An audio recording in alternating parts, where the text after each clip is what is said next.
Good morning. I'm Roy Kessel, and I'm the founder of the Sports Philanthropy Network. And today we're here for our webinar that's going to be led by Dana Magnus. Dana runs the marketing brand, and we're very excited to hear from her.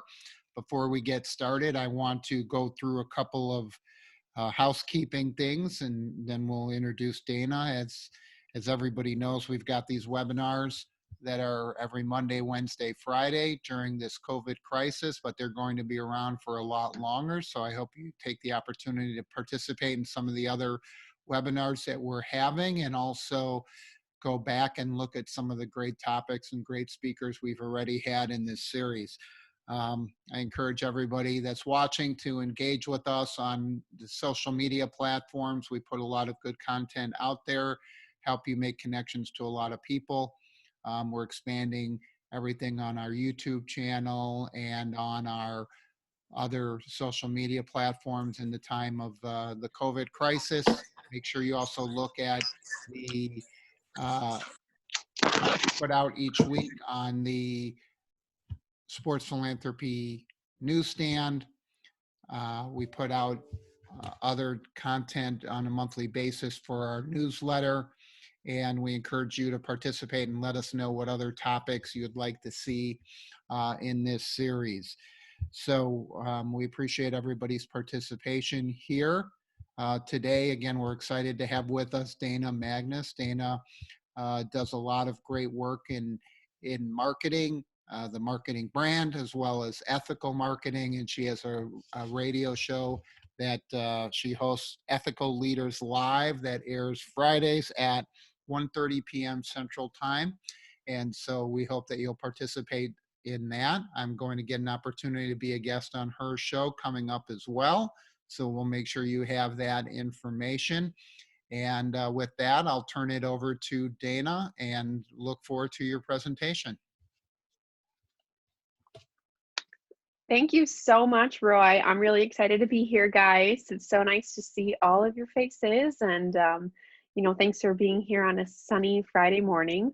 I'm going to share my screen quickly so we have some visuals, and let me know if you want to just put a little thumbs up if you can see it. Give me a wave. All right, cool. All right, so good morning. My name is Dana Magnus. I'm the founder of the marketing brand, and I'm also a creative brand strategist. What that means is I focus on helping organizations, especially mission-driven organizations, figure out what the heck to say and how to say it and how to show up in the world. Furthermore, what happens after they get clarity on their marketing, or their brand rather, we get them started on a 6-month marketing plan. Marketing is really something that I wanted to just address, and oh, perfect, I see the chat. So marketing is something that I first wanted to just kind of ask you guys how you feel about marketing. I wanted to just go around and introduce yourself quickly, your name, your business, and then just maybe 2 words that represent marketing to you. So let's just go around. Let's hear Doug. Let's hear on Doug first. Okay, my name's Doug Garner. I'm the adapted sports director and men's wheelchair basketball coach at University of Texas at Arlington. Marketing, 1 word would be sell, and 2 words would be time. Okay. Okay, cool. Cool. And if you can give me like either a thumbs up or thumbs down on how you feel about marketing right now for your organization, whether it's, do you like doing it? Do you just like approaching it? I want to just get a gauge on how people feel about marketing, because it is a very interesting space. So middle. Okay, cool. All right, Brandon, who are you? What's your business and marketing in 2 words? Hello, I'm Brandon. I'm a student board member of Voice on the Right Track. I think it's a lot of time and a lot of planning that needs to be out there. A lot of time and a lot of planning. Yeah, I can totally hear that. I can totally hear that. We're going to talk a little bit about that too today. Erica, Miss Erica. Hi. For me, I'm Erica with Aerostar Avion Institute, and I don't know what I look like right now, but sorry. And Beautiful. and marketing for us is awesome and collaborative. Oh my gosh, perfect, perfect. Kayla, I see you there. Hi, Kayla. I think Kayla's just handling something with her kids, so Hi. she'll try and Okay. jump on a bit later. Okay. All right, no problem. All right, so we're going to move on. So in the time of COVID-19, we're stuck at home. We are confined to our computers. We can't give the hugs and shake the hands that we want to be doing to help grow our business, whether it's business meetings, networking, you name it. I think really is what brings people together to do amazing things in a time like this when we're so limited in how we can connect and how we can, you know, be part of that, like Erica said, that collaborative and that really positive, and you know, this person and that person combining a need and a want and an offering and making something incredible happen. So that's really what I'm going to address today is how do we bring people together using marketing today. And you'll notice that along this presentation, we're going to start to help you feel a little bit more uplifted about marketing, how marketing can become less time consuming and more strategic. And most importantly, for your nonprofits, your organizations, you know, your businesses even, is how do we make it more human? Okay. Over the years, we've seen a lot of marketing that has kind of been done to us that, and for lack of better words, makes things feel like it has to be this negative, screaming, yelling, selling, you know, push, push, push, go, go, go. If you don't have the budget, if you don't have the time, if you don't have the, you know, unlimited resources, you can't get anywhere in marketing. And so I kind of want to address that and lay it all on the table right now before we get started, because I feel like that's something that a lot of people that I come across, especially smaller startup, nonprofit and businesses and organizations and businesses, feel this sense of, how can I do amazing things with what I have right now? So I'm going to tell a little story about one of my favorite animals in the entire world. Is the greater flamingo. And the greater flamingo is, if you know, they're beautiful creatures. They're tall, they're proud. But one thing you will notice about flamingos is that they're always what? Does anyone notice something about flamingos that they want to type in the chat? I'm going to keep this real interactive to keep you guys from falling asleep because I can talk on hours about stuff. So what is something that you notice about the flamingos that is really unique? We got some chats going. Oh, beautiful for sure. Yes, they are. And they're colorful too. Anything else about what's around them that you notice? So, you know, so flamingos, they're one of the species in the world where they're always flocking together. You know, they always have a purpose, you never see a flamingo by itself, right? They're always mating together and protecting their eggs together. They're always just socializing. When they're loud, but they're always connected. And so if we, I'm a real big sustainability buff. So I love nature. I love learning about business through nature. And I would say that because you see organizations in nature and organisms in nature that are rarely alone. Okay, so you see ants, you see flamingos, you see different things, and it's not by a mistake. And I think that humans are the same way. Is that this crisis and COVID-19 is kind of speaking to us, because we're realizing how much it hurts our business to be left all alone, to be sitting in our computer and feel like, how can we get anything done unless we're reaching out and we're connecting with people? What I want to say is that it is true that, that really marketing shouldn't be in our lives, in our organizations, in our businesses to sell stuff. Okay. Marketing should be there to cultivate a community instead. And that's really the focus of what we're going to be talking about today.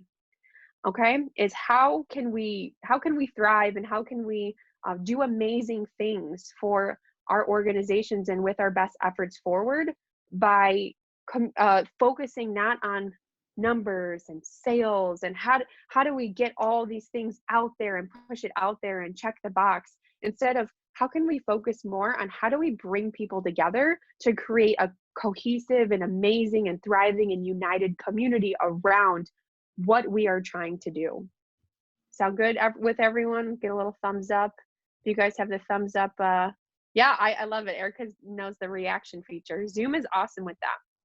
So let's talk a little bit about community and what it means and why it's important, really.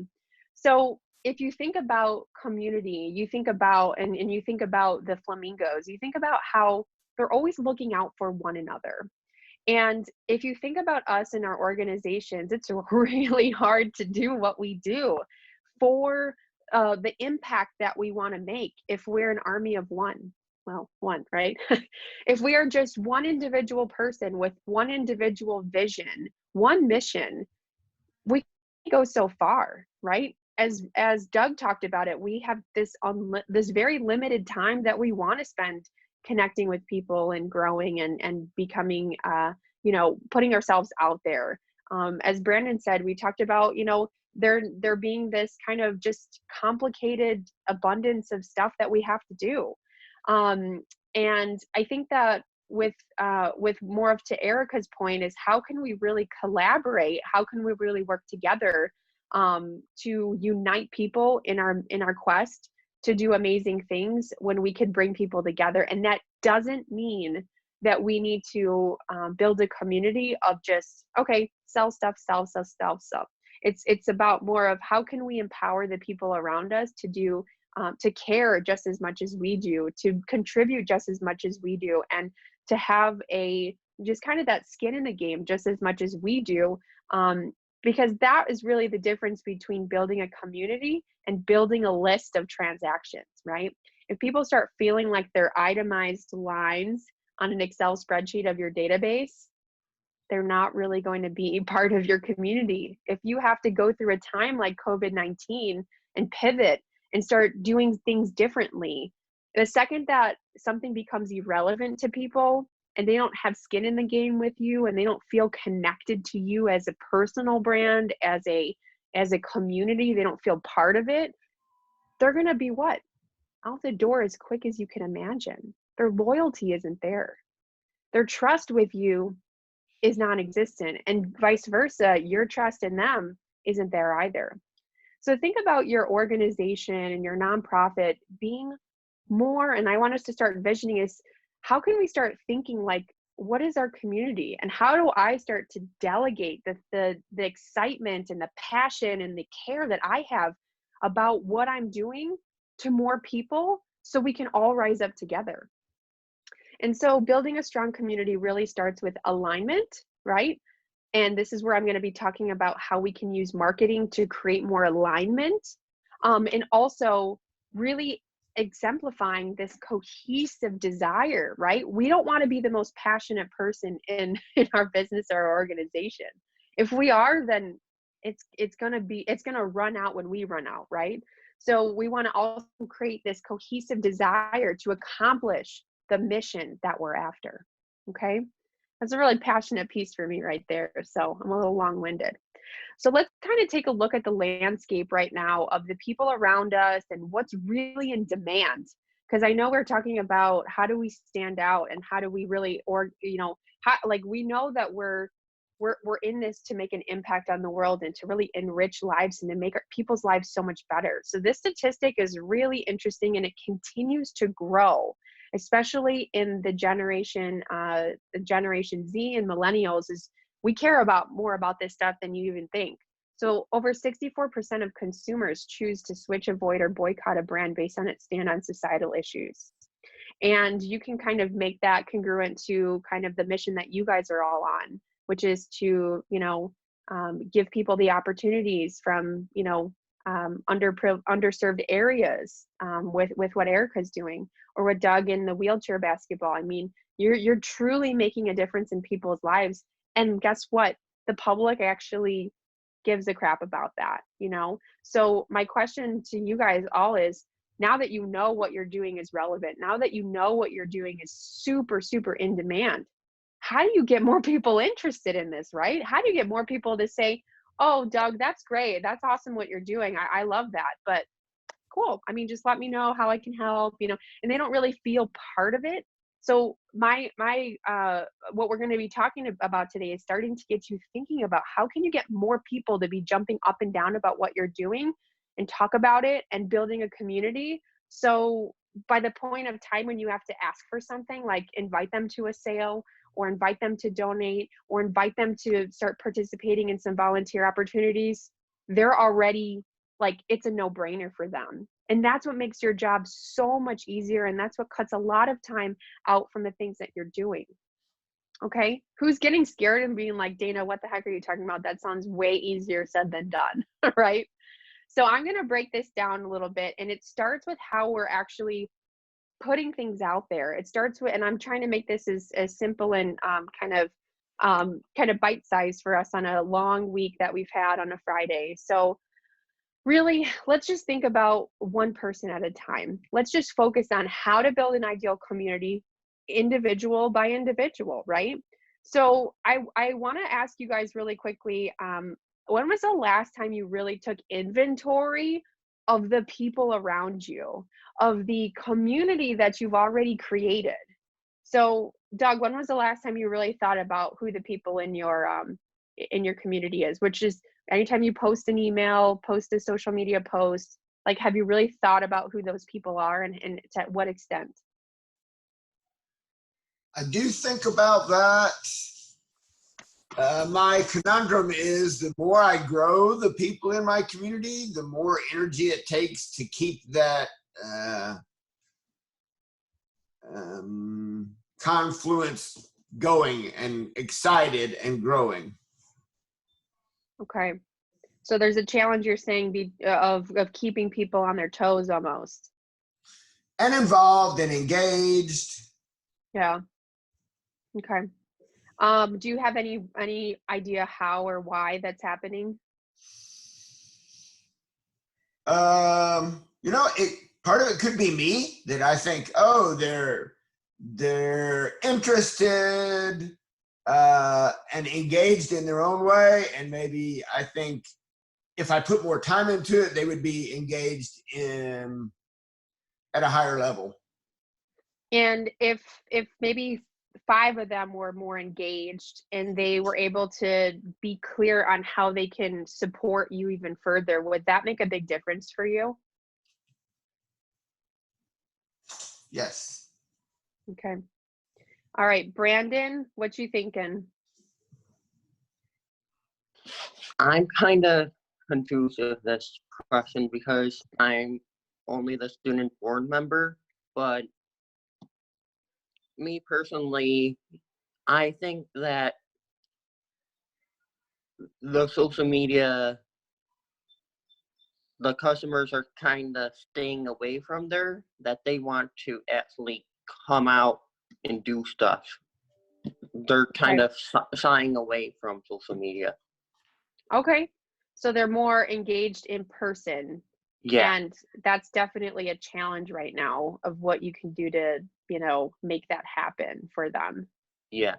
Is there probably something that you could think about that even if in person there was a tangible touch point that would really ignite them, like, mailing them a piece of something, or, I like that idea though, is that you're really specific, that they engage in person and they feel like they have to show up to be able to make the impact, and that's important. But that's really great that you're clear on that. And I think it's just kind of communicating with them where you can, with the current situation we're in. So we'll talk a little bit about that too as we go in a couple more slides.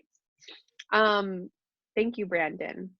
Erica, who is that one person that you feel like is like your be all end all person? And if you can get a couple more of them. Well, with me just being an instructor, actually my boss, if we could get more people that are so self-motivated like her, it would be just off the chain. And why do you think people aren't like, why do you feel like she's up there and the rest of the people are on there? What do you think the disconnect is with Her getting everyone at the passion, same? yeah, her passion and her natural ability to communicate well, um, is something that I am the communication part. I have the passion, but her being able to speak and communicate the way she does, articulate her words, I really want to be able to do that. Wow. So maybe there's a couple characteristic elements that, if she can be duplicated, right? Right. If she can share that energy in a more like,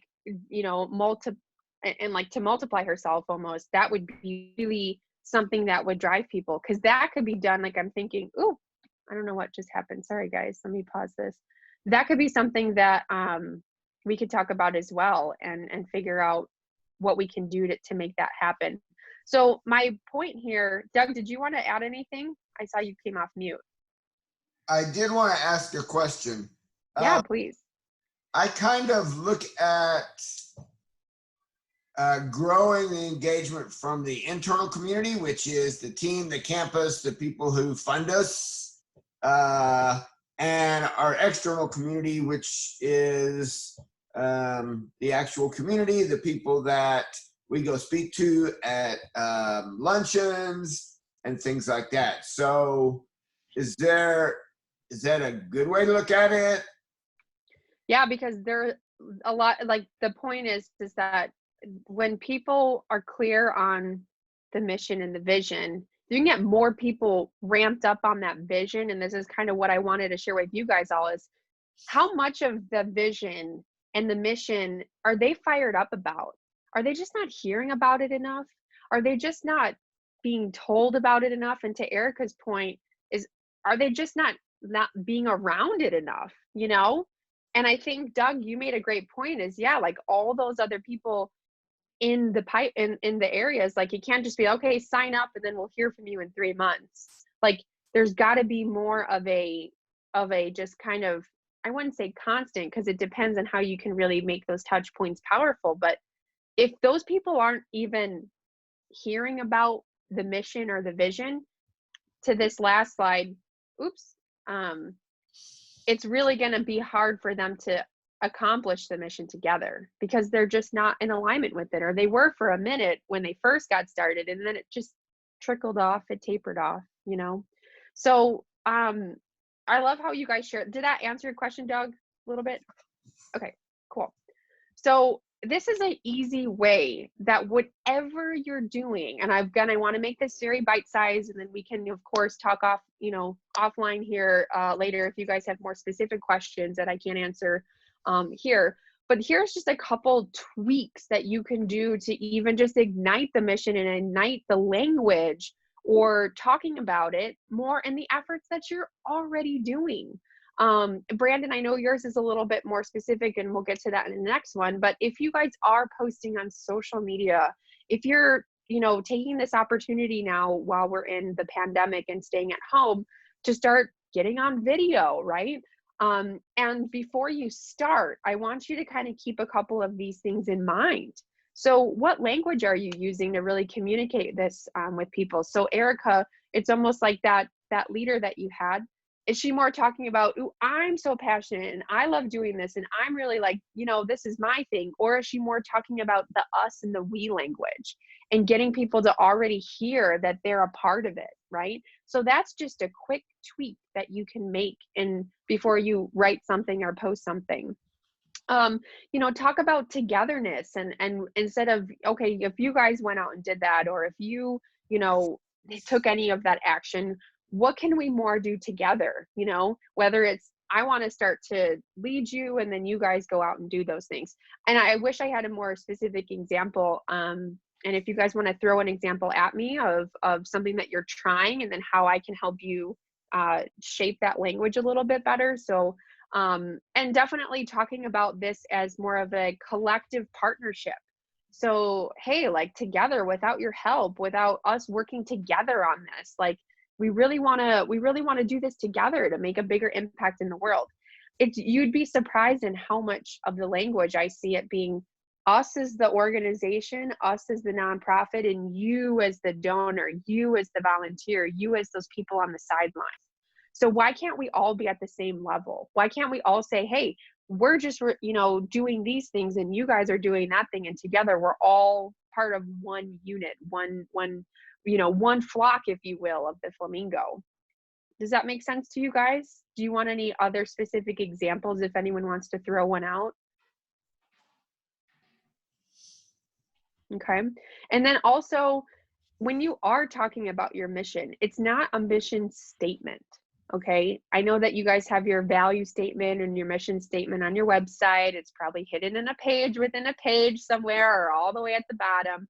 It's talking about what the end game vision is every single time you get to talk to people, every single time you engage with your community. You're talking about, guys, can you imagine the full crowd of a wheelchair basketball game and what that can do to that one child? Just let's vision that for a minute of how they would feel. Do you feel it too? And why does the vision or the mission and the end game vision of what your organization or your nonprofit is have to be buried so much into pamphlets and websites? It's like, let's talk about this almost all the time, right? Like let's really get people to feel this way all the time, that wow, if I can just help get more people in those stands or make those activities happen. I know it's a challenge right now with our schedule, with all the sports being canceled and things like that, but still the vision doesn't fade, right? The mission of what we're doing doesn't fade. We still all want the same thing at the end of when all this is over. It can be amplified even more as we're taking people there visually and getting them to feel that pit in their stomach and that jerk in their heart and that tear in their eye of, wow, yeah, that's what this is all about. And so I ask us all, when we're sitting here tirelessly trying to check through the list of to-dos, and we're like, this other marketing thing we have to do. Oh my gosh, I've got a million emails I got to go through, right? But guess what? If we let this part fade, we're letting the whole emotion of our organization start to slip, right? We start to find this wearing out of people's excitement, their energy, their passion, because we're not bringing it to the table. We're not showing up on the field, when the sports game is, we're not bringing it to that game every day. And we're just like shoveling it under something that we're like, well, we have it, we talk about it here and again.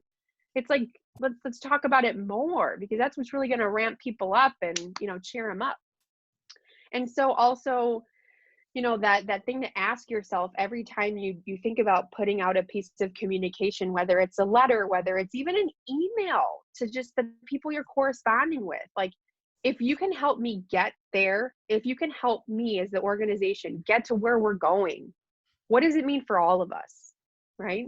That's that community language talking. That's how people are like, ooh, yeah, so you're telling me that if I can support you in any which way, I can change a child's life. I can make their fate and their excitement, and of course, in Erica's version of the aviation, I can give that kid an opportunity to turn around maybe a pattern of society that they weren't able to do outside of engaging in aviation or something like that. Like, I have the power to do that by supporting you. That feels good. That empowers me. That makes me even closer to your community, because you're making me feel good and empowered about what I can do. How do you guys feel about this? I just want to quickly go around. We just, feeling good. Does this strike a bell? Any concerns? Any questions? Well, I'll jump in here. I think one of the things that's interesting is, especially your comment on the mission statement, so many organizations spend meeting after meeting with their board or their organization crafting a mission statement. And Yeah. they come out with these mission statements that are a paragraph long and full of dense buzzwords, and they don't it may ultimately be really where their heart is and what they want to accomplish, and it may be okay as sort of a mission statement, but it's not something that's repeatable or Yeah. translatable when you go out and just have a quick minute to have a conversation with people. And I think I'd love to have you talk a little bit about, in that concept, sort of the distinction between the mission statement that maybe is a little bit more dense and more formal, and maybe a tagline or a saying that somebody can put in front of others to get them to understand what the organization really does in a quick snippet. Oh, I love that question. And I'll use you guys as an example, if that's okay with you. So Doug and Brandon and Erica, instead of talking about, like, when you introduce yourself, instead of giving them your job title or what your nonprofit's name is, or your charity's name is, it's like, I just want to do what via wheelchair basketball. So like for Doug, it's like, I just want to have every child be able to experience the opportunity to win a game, even if they're confined in a wheelchair. Something like that, where it's like, I want them to feel like a winner. That I will remember so much more, and I will feel it in my gut more than you telling me about the name of something or, a job title. So that in itself is how you can bring it up front. Like you having that 20 seconds to tell me something, that is what we can do to be more intentional. Does that answer your question, Brandon? You feel good about that? I see a nod. So if you guys want to, at the end, I'll have you reintroduce yourself, because again, I want you guys to take away something powerful with this and actually practice it. And if you get stuck, and then I want you to take that with you throughout the weekend when you're introducing yourself, or next week, if you have any networking events or meetings, you talk about that mission of what you want to accomplish through this. And people will, like I said, I'll go back to that statistic, is people more care about that societal issue than you having it, or you owning a business, or you making $1 million a year. They're like, so what? I don't care. That's good for you. Good for you. And that's where it'll stop. It'll stop becoming a united thing. It'll start, oh, that's what you're doing. And that's how they start separating themselves from you. And that's how they stop engaging with you. And that's how they stop feeling a part of, feeling like they can help you. Does that help, guys? Another question. Yes, Doug. We are an athletic team, and we want to represent the university by winning games and being one of the top teams, okay? But the other side is, we exist because we want people with disabilities who are a lot of times denied opportunities. We want to help them use sport as their vehicle to getting a degree, which is a very low percentage number in our society of people with disabilities getting college degrees. So how do I put both stories? So how do you put both stories? Yeah, because one is like on the features page of the newspaper, and the other is on what we want, the sports page. They are athletes that are playing the sport. But a lot of times those stories end up on like the special interest pages. Yeah, I mean, really, it's the title is like, maybe a stat even is, we want to increase the percentage of people with disabilities achieving their goals of getting a degree and winning the games.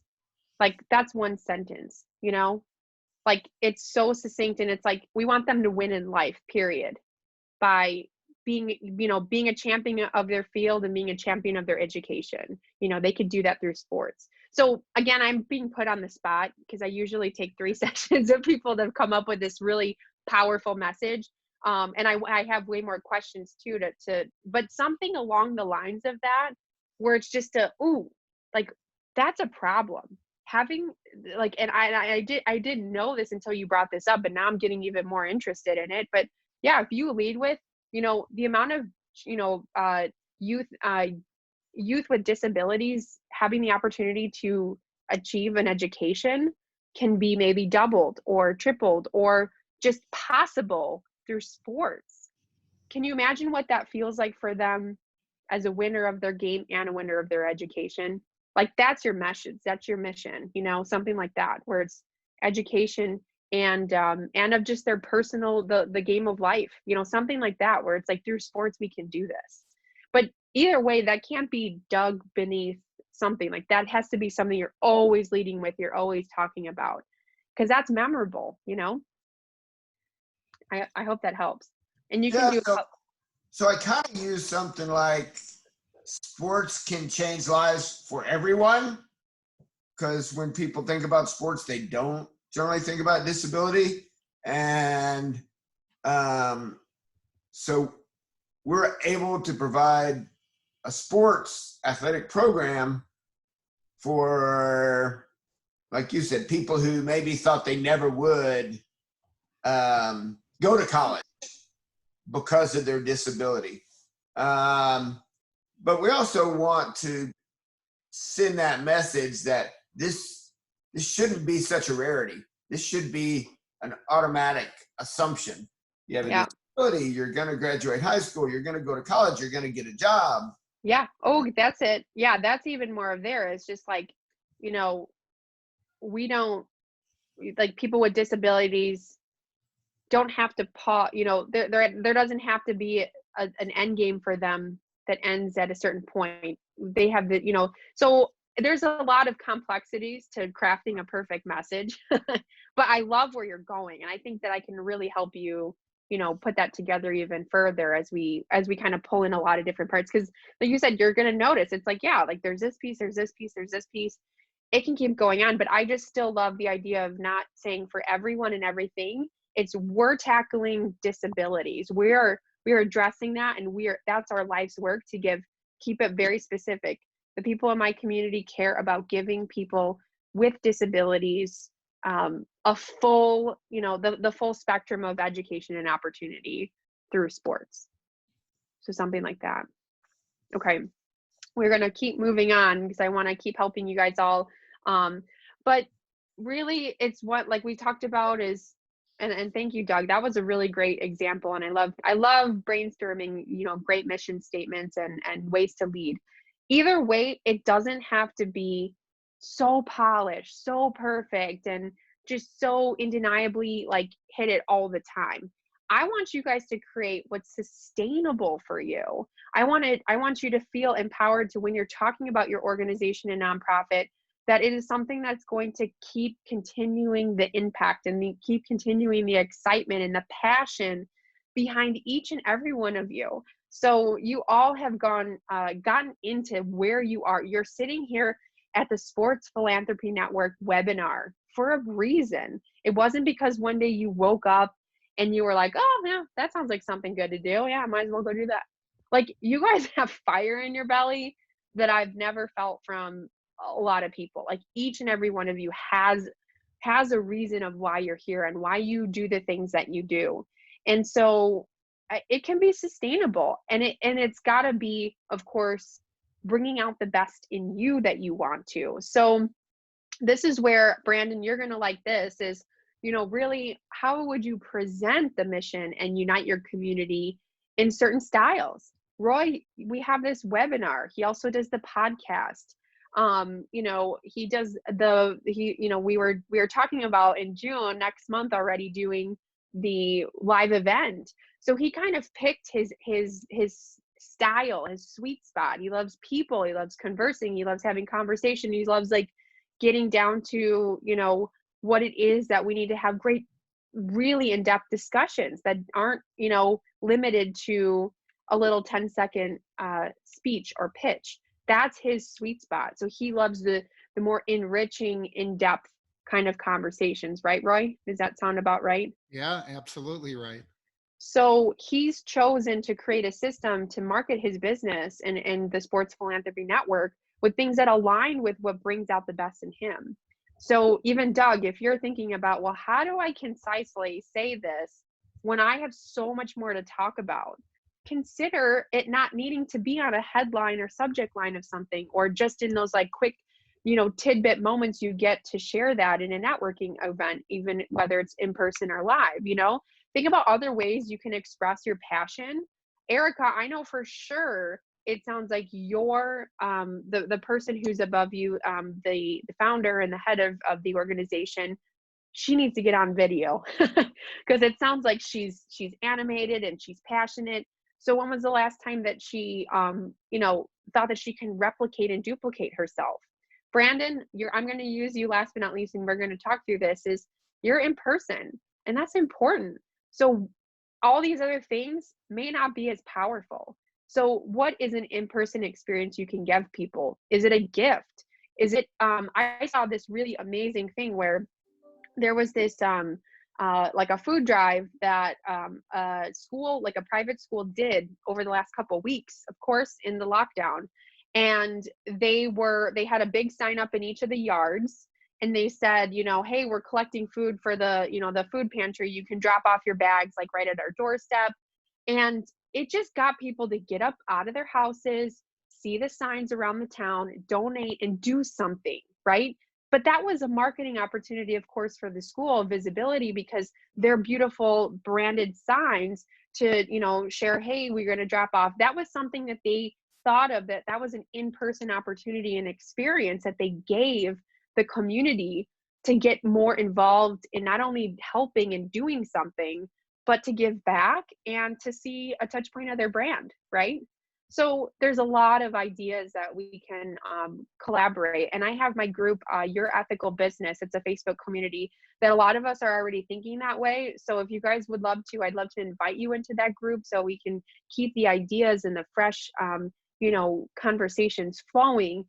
Because sometimes it just is a matter of doing things differently and doing things just completely upside their head from what you've been doing. Because guess what? It's not in your your best delivery style and the way that you like to do things. So Brandon, you spending time and energy doing anything written or verbal probably won't even be close to what you can do in person, you know? You have a question, Brandon? No. Okay. Anything you want to add or questions on that? No, but we do have a lot of community service projects. That's how we get out there in the community to market ourselves. Yep. Yeah, and it's just a matter of now with COVID is being a little bit more like, how can we still get the community riled up while still keeping 6-foot distance and, you know, all these things.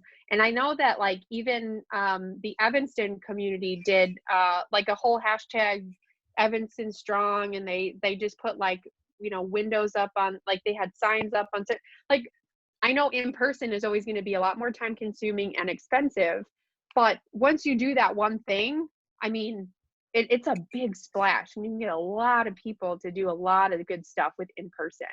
But I'm just really glad that you guys are getting more clear on what marketing style works best for you.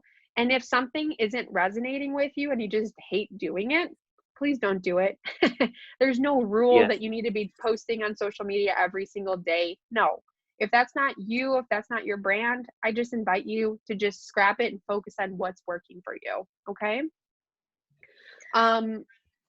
So really, this is kind of just a couple more ideas. So I also host a weekly social media and video content writing, I call them do shops, a part of the marketing tribe.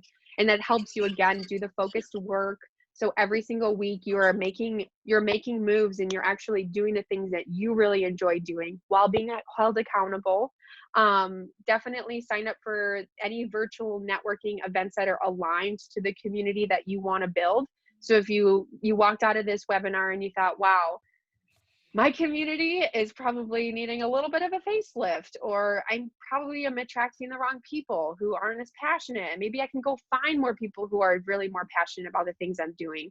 You know, go out and find those kind of opportunities and start seeking them out as a way to say, again, just asking yourself different questions.